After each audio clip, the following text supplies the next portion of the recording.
All right, top 10 sins and struggles. This is lesson number 2 in the series. Last week we started the countdown based, as I mentioned last week, based on a church survey that measured the congregation's top 10 sins and struggles. And so far our list includes, second time, at number 10, laziness. That was last week. Number 9, coming in at number 9 is anger. Anger. So tonight's lesson we're going to deal with this very common experience and potential sin, the sin of anger. So let's start by getting a definition or two about this. So anger, what is it? Well, according to Cambridge Dictionary, the feeling that people get when something unfair or something painful or bad happens to them. Just Google it. If you Google it, the first thing that comes up, anger, a strong feeling of annoyance, displeasure, or hostility. Vocabulary.com tells us an emotional arousal. So all these things is true. It's an emotion, a negative emotion. I don't think people like to be angry. It's not like joyful or happy. You know. I could go on with more sources, but all of the definitions essentially say the following about anger. First, that it's an emotion. It's like happiness or like surprise or sadness. It's an emotion, a strong emotion, usually provoked by some negative event. So it's a strong emotion in us provoked by a negative event. For example, unfair treatment. We're treated unfairly at work for whatever reason or other. What happens? We're riled up, we become angry. Humiliation, aggression towards ourselves, or perhaps not even towards ourselves, towards people we love, our children. Sometimes we can take an offense against ourselves and let it roll over us, but somebody does that to our child, whoa, that's a whole different story, right? We get angry. Also, it's a strong emotion that can easily lead to other more destructive emotions and behaviors. We don't always start at resentment. We start at anger, but anger easily gets us to resentment. We don't usually start at hatred, but anger will find a way to get us to hatred. You get the idea? We don't start at, immediate emotion is not always revenge. Anger is the vehicle that drives us to revenge, violence, and so on and so forth. It's a common emotion. Never met a person who never experienced anger. Common emotion. Everybody gets angry at one time or another. Basically, it's the way that we react to negative things. And for many, and here's the hard thing, for many, it's a go-to emotion whenever things, big or small, don't go their way. Some people, like emotional, you have your emotional toolbox. Some people have only one tool in the box, anger. I mean, a lot of it depends on how you were raised and, and what was around you and so on and so forth. But some, hopefully we get other types of tools in the box, patience, prudence, whatever. But some people, they have anger, boom. That's where they go to all the time. Now, all by itself, anger is not a bad thing. It's amoral. It's just stirred up emotion. As I've mentioned, it's what anger leads us to that turns an emotion into a sin. So anger isn't the sin. Anger is the thing that'll drive you to the sin. There are 3 types of anger recognized by psychologists, psychiatrists when they're dealing with clients, patients that have anger, quote, issues. One is called hasty or sudden anger. The impulse when one is threatened or harmed physically or psychologically. The reaction of self-preservation.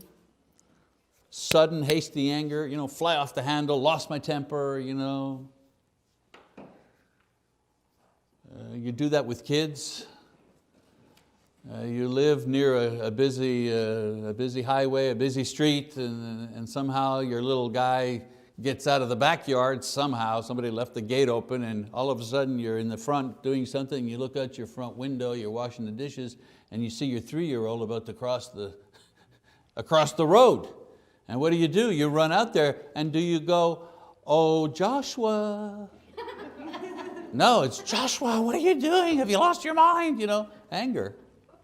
You're not really angry at them, right? But the anger is just driving you for self-preservation, anger. So hasty, sudden anger, we all experience that. Then there's settled or deliberate anger. This is when we react to something, when we react to unfair treatment or deliberate harm by another, humiliation. It's like, I'm angry, but it's, I'm plotting, I'm thinking.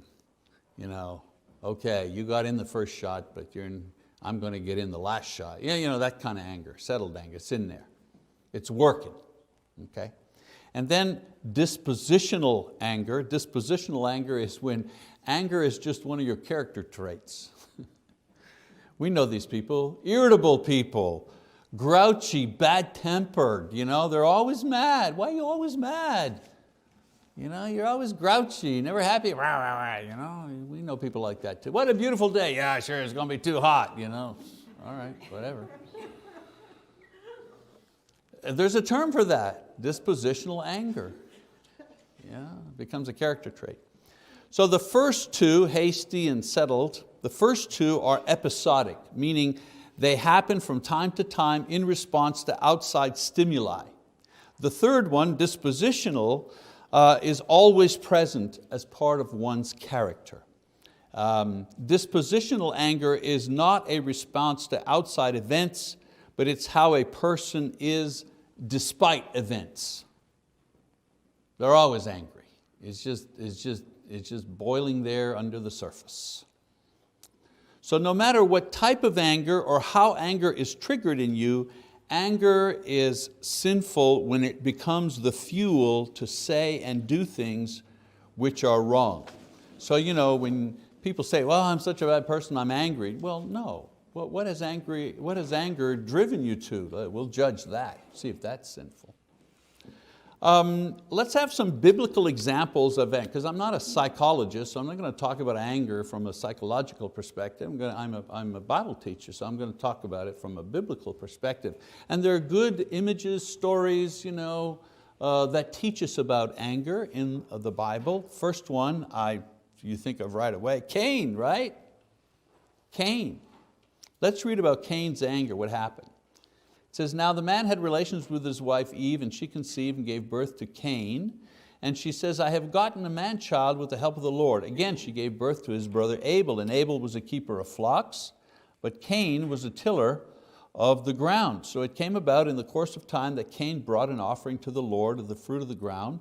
Abel, on his part, also brought the firstlings of his flock and their fat portions. And the Lord had regard for Abel and for his offering, but for Cain and for his offering he had no regard.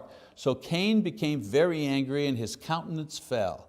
Then the Lord said to Cain, 'Why are you angry? And why has your countenance fallen? If you do well, will not your countenance be lifted up? And if you do not do well, sin is crouching at the door, and its desire is for you, but you must master it.' And Cain told Abel his brother, and it came about when they were in the field that Cain rose up against Abel his brother and killed him." So note that the anger flared up. Remember, the anger is not the problem. The anger flared up as a result of rejection.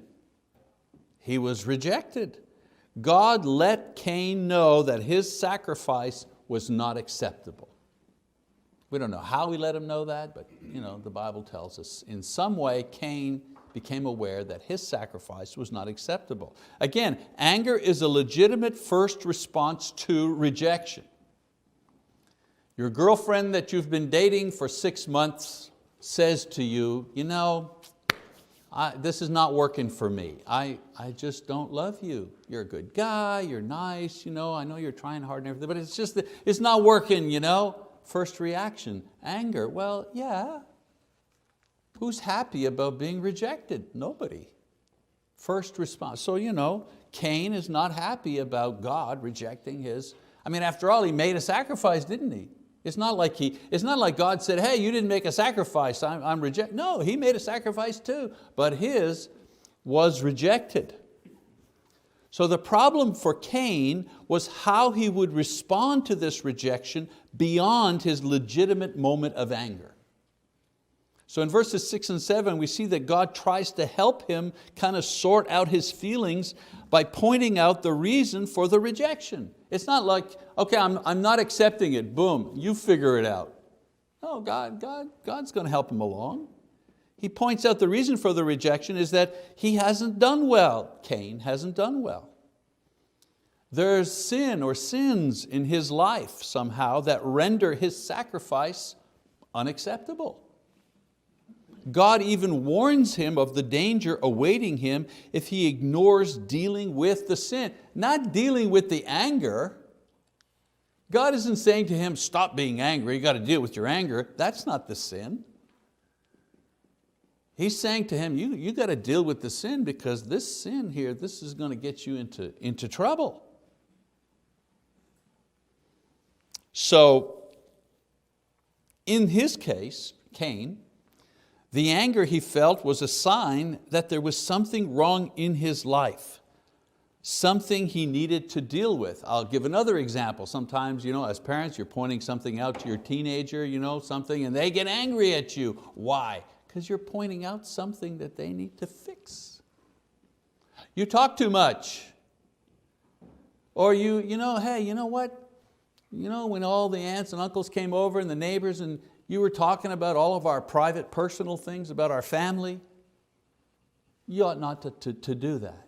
That's indiscreet.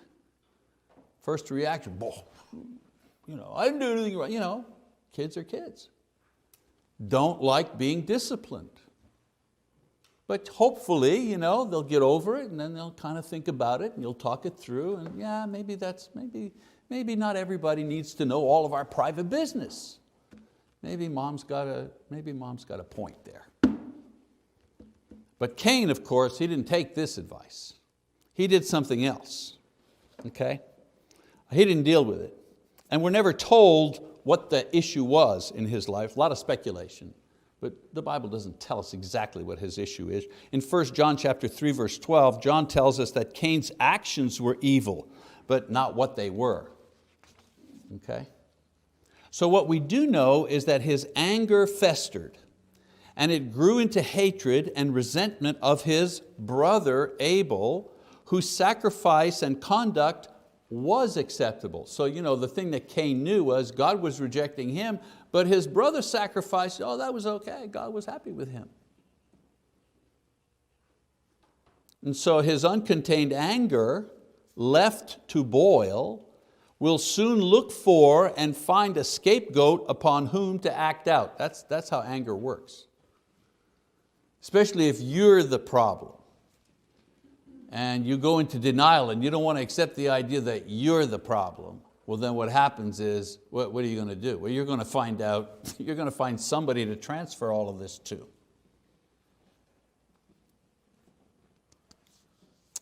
So in Cain's case, excuse me, in Cain's case, God tells him that Cain himself is the cause of the rejection and the reason that he's got this anger in his heart. Again, as I said, unable to accept or acknowledge this, Cain targets his brother as the cause of his rejection and ultimately murders him. It's your fault. If you were in such a goody two-shoes, if you think you're better than me, I mean, the story is as old as human history, and yet, have you never seen that in your own household with your own children? You think you're better than me? Oh yeah, you're such a big shot, blah, blah, blah. Mom likes you better. Exactly what's going on here. So in Cain's case, rejection and discipline, they're the things that cause the anger. There's no sin there yet.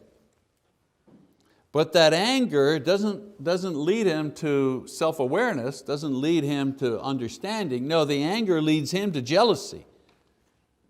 And the jealousy leads him to resentment. And the resentment leads to murder.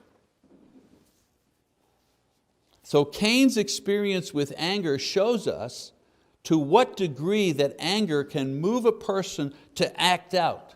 Why do you think Jesus said, if you hate your brother, if you're angry at your brother, you've already killed him? Why? Because being angry at your brother is on the same continuum as killing your brother. Angry at your brother is at the beginning, killing him is at the end, but they're all on the same road. That's what he's saying. And Cain is the absolute perfect and clearest example. He was angry. And eventually, without not dealing with the anger, not dealing with the issue and the problem in his life, ended up in making things much worse. All right, let's look at another example of anger, biblical, Moses. Let's read this in Numbers chapter 20. It says, then, of course, the scene is that they're out in the wilderness. Moses is leading the people, they're out in the wilderness. They've been out in the wilderness for many, many decades, okay? Almost near the end of their time, actually, of their time in the wilderness. So it says, then the sons of Israel, the whole congregation, came to the wilderness of Zin in the first month, and the people stayed at Kadesh. Now Miriam died there and was buried there. There was no water for the congregation, and they assembled themselves against Moses and Aaron. The people thus contended with Moses and spoke, saying, if only we perished when our brothers perished before the Lord. Why then have you brought the Lord's assembly into this wilderness for us and our beasts to die here? Why have you made us come up from Egypt to bring us into this wretched place? It is not a place of grain or figs or vines or pomegranates, nor is there water to drink. Then Moses and Aaron came in from the presence of the assembly to the doorway of the tent of meeting and fell on their faces. Then the glory of the Lord appeared to them. And the Lord spoke to Moses, saying, take the rod, and you and your brother Aaron assemble the congregation, and speak to the rock before their eyes, that it may yield its water. You shall thus bring forth water for them out of the rock, and get the congregation and their beasts to drink. So Moses took the rod from before the Lord, just as he had commanded him. And Moses and Aaron gathered the assembly before the rock. And he said to them, listen now, you rebels, shall we bring forth water for you out of this rock? Then Moses lifted up his hand and struck the rock twice with his rod, and water came forth abundantly, and the congregation and their beasts drank.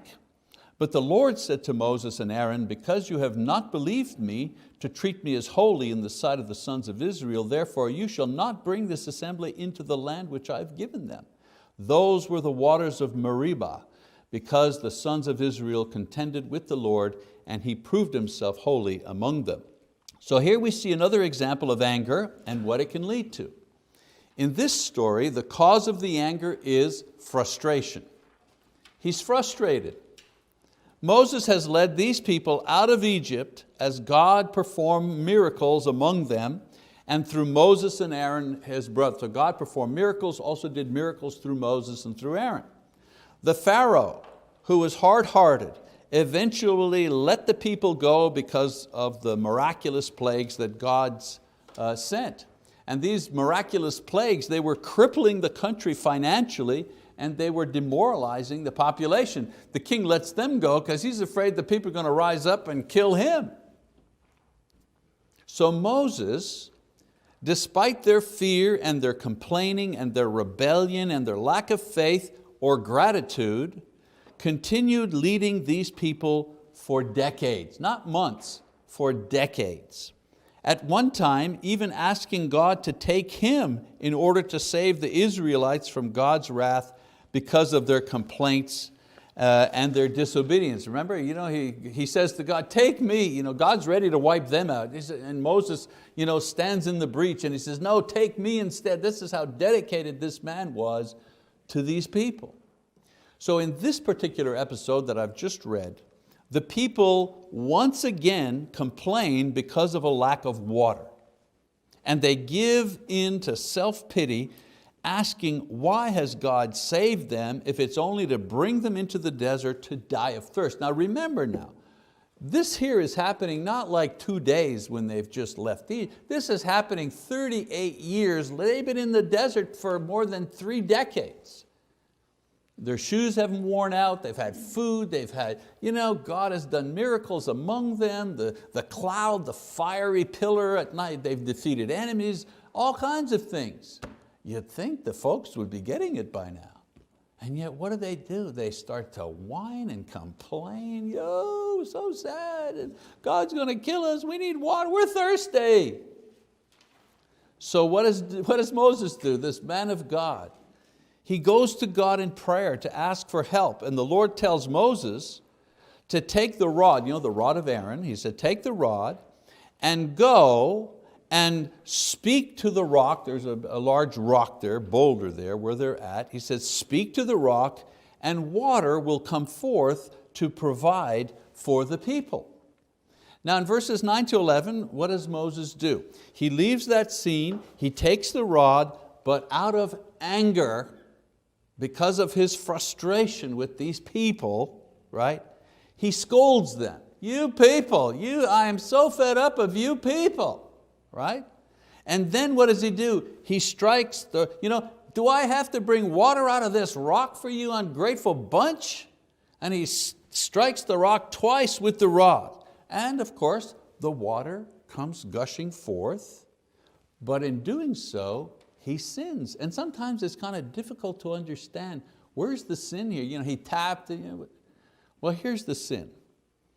First of all, he admonished the people in anger when God gave him no such message for the people.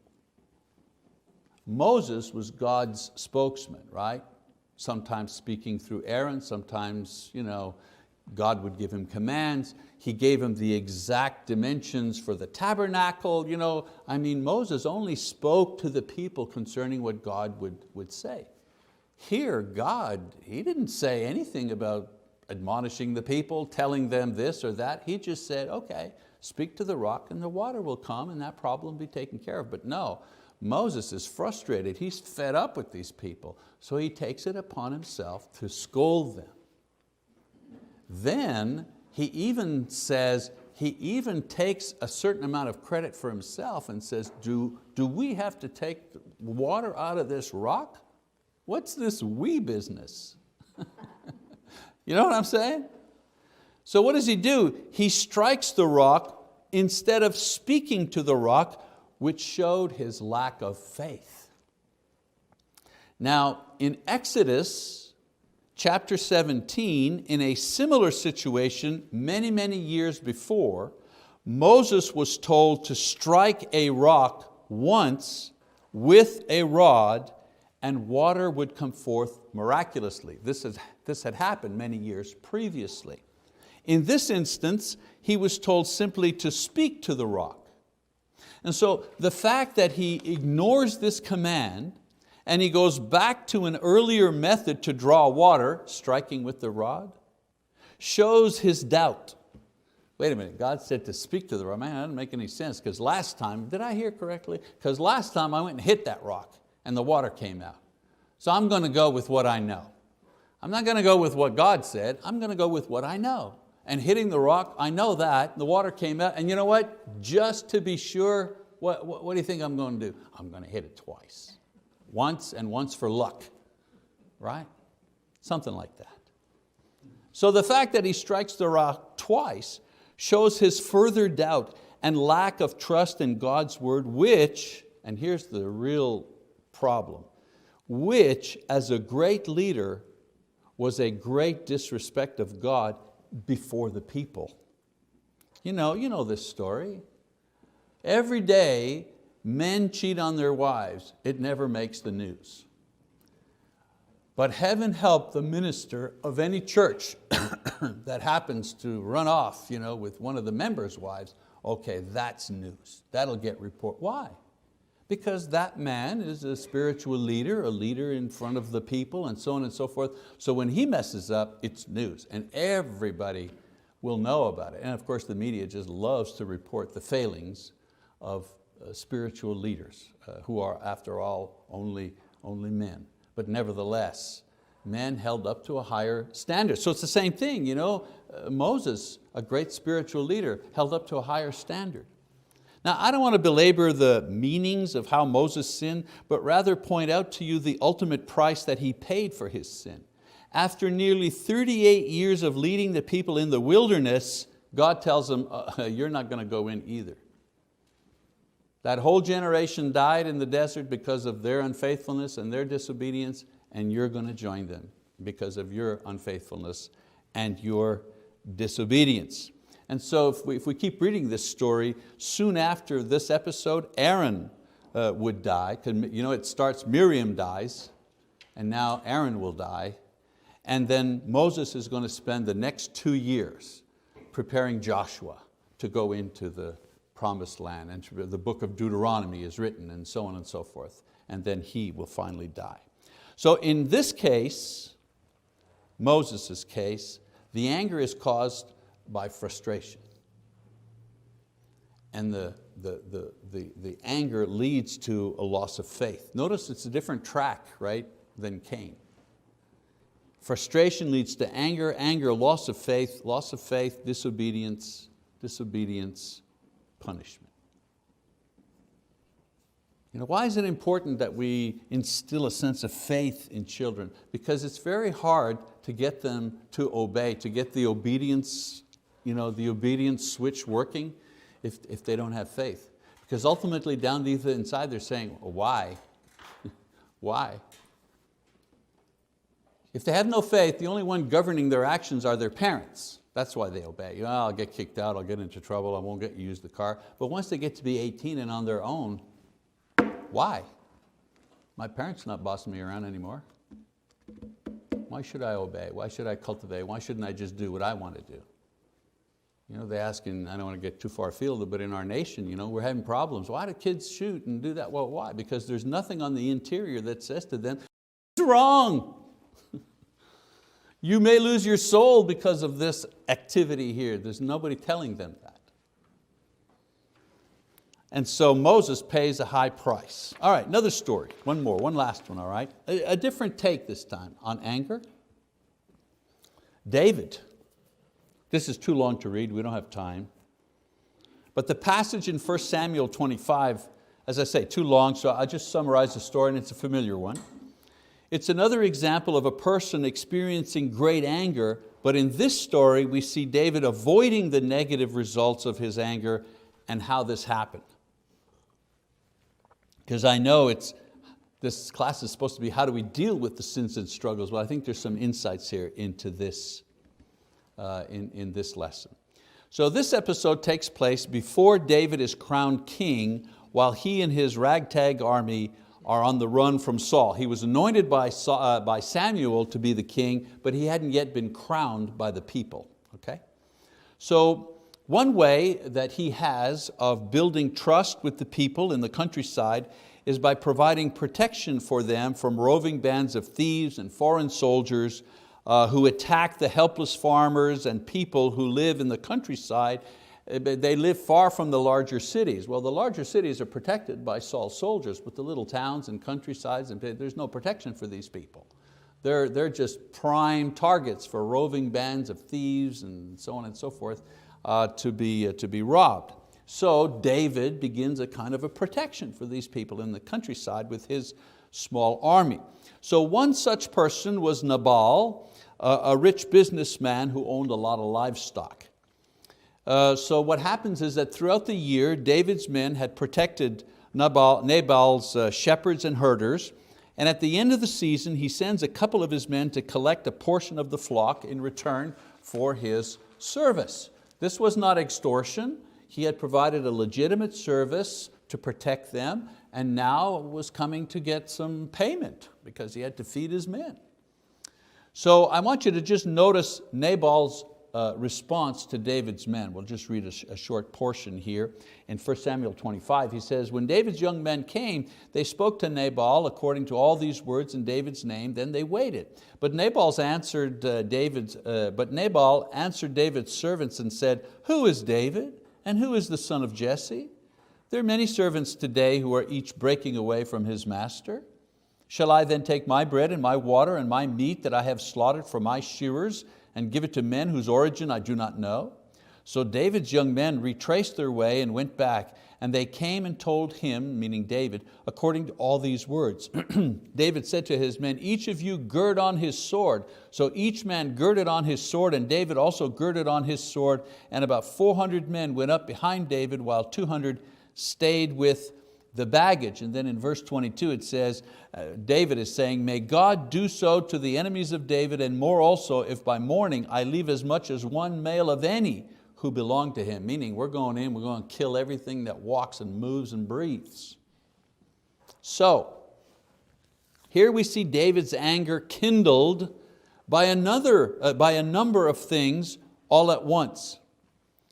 Injustice. He was being denied his, it's like you work all week or all month or 3 months and the boss said, no paycheck. So injustice. Number 2, frustration. His work and effort would not yield anything. Where was he supposed to get the supplies that he anticipated for his work? He invested in these people in this countryside here, expecting to get supplies for his men. Well, now he wasn't getting any supplies. Well, they had to eat. How are they going to survive? And then thirdly, insult. It's one thing if he says, oh, we had a bad year, we didn't make much, look, would you take a little bit less, or take some now, I'll bring some next to it. No. It was an insult. Nabal dismissed his claim to the throne, even called him a slave. A lot of slaves are running away from their masters. Who is the son of Jesse? By saying who is the son of Jesse, he's admitting he knows exactly who David is. He knows exactly whose lineage he is. And then when he says, well, a lot of slaves are running away from their masters, that's how he's categorizing him. Yeah, you were a servant, a soldier under Saul, you've run away, you're starting a rebellion, but yeah, no. So there's the insult, okay? No respect. So note that David is immediately consumed by his anger, and it leads him to seek revenge right now. He gets the message, he said, all right, let's saddle up.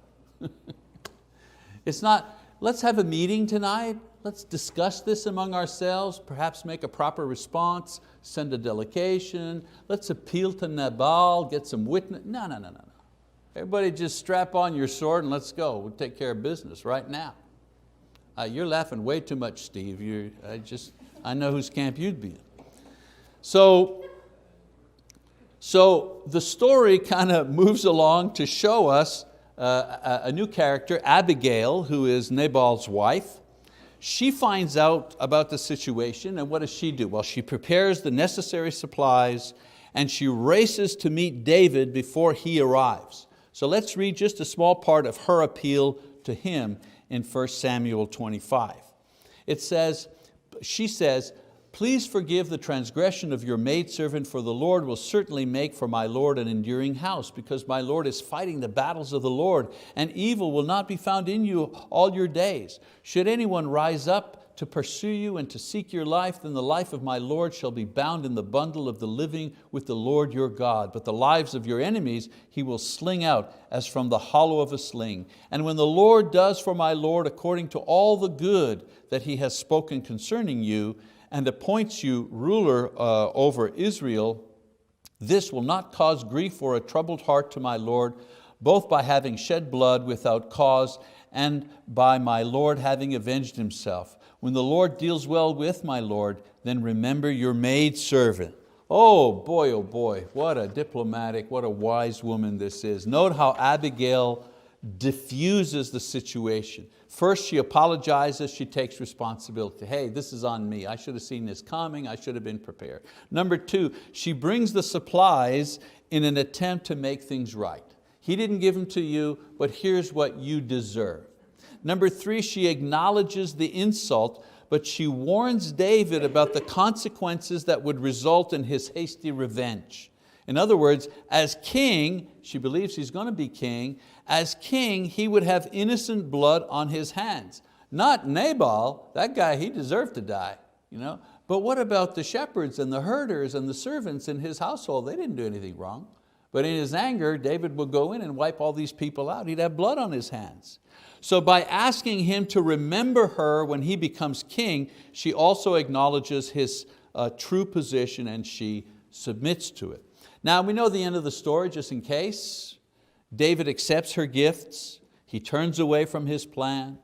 She goes home, she tells her husband what she did, and then he dies of a heart attack. Boom, he just drops dead of a heart attack. And then David marries the rich widow, and his food supply problem is taken care of once and for all. We always see the romantic side. Oh, he marries Abigail, so beautiful, a happy ending. And they forget, wait a minute, this is a rich widow. All the stuff that Nabal had, she inherits. And so he takes her as wife. And it's funny, in the next verse it says, and then these other two women, he took them as wives as well. But she was probably the wisest of the bunch. So the story of David and Abigail shows how quickly sudden anger and an immediate response to it can lead to disaster. Think about road rage. 1 minute you're driving to work. Next minute you're screaming death threats to a stranger who insulted you with his driving habits. Right, Donnie? And heaven help you if you or the other guy has a gun in the car. How many times, and we smile and we laugh and it's kind of crazy and goofy, but how many times have we heard about two idiots getting mad at each other because somebody cut them off or something, they'll pull out a gun and shoot him or kill him, lives ruined. Why? Because the sudden rage of anger that crept up. So this story here actually, David and Abigail, it provides some good lessons about what to do when you're provoked to anger. Because we cannot eliminate anger from our lives. There is always going to be situations that cause anger in us, but when that happens, and that's my number one idea for you, do not try to eliminate anger in your life. That's the wrong, you're expending energy for nothing. You're always going to experience anger. But here are some things to do when for whatever reason you are provoked to be angry. Number one, pray. Note that David, the man of God, did not pray or seek God's counsel before strapping on his sword. Didn't do it. He just, boom, he exploded, went into action. Didn't stop for a moment and say, Lord, I thought you were providing Nabal and I thought you were providing through him. What's happened? And our prayer shouldn't be to ask God to take away our anger. God, I'm mad, so Lord, please take away. No. Our prayer should be to seek wisdom and understanding as to the why. Why am I angry? Why am I so mad about this? What's going on? Help me, Lord, to avoid a foolish or sinful response to my anger. Sometimes God is using your own anger, like Cain, for example, to get your attention about something. You're water and he just comes along, goes and stirs you up because you're just bumping along, minding your own business in your spiritual life. Maybe he's trying to get your attention about something. Sometimes your anger is a sign of something else. It's a sign of fatigue or weakness or misunderstanding like Moses. Or sometimes it's a temptation to lead you into sin. Don't you think Satan uses our own anger against us? Especially if you're a person who easily gets angry. It's like shooting fish in a barrel for the evil one. Are you kidding? Let's go see so-and-so. He gets angry. Watch this. And sometimes we don't destroy someone else, but sometimes in our anger, we will take the Lord's name in vain. Right?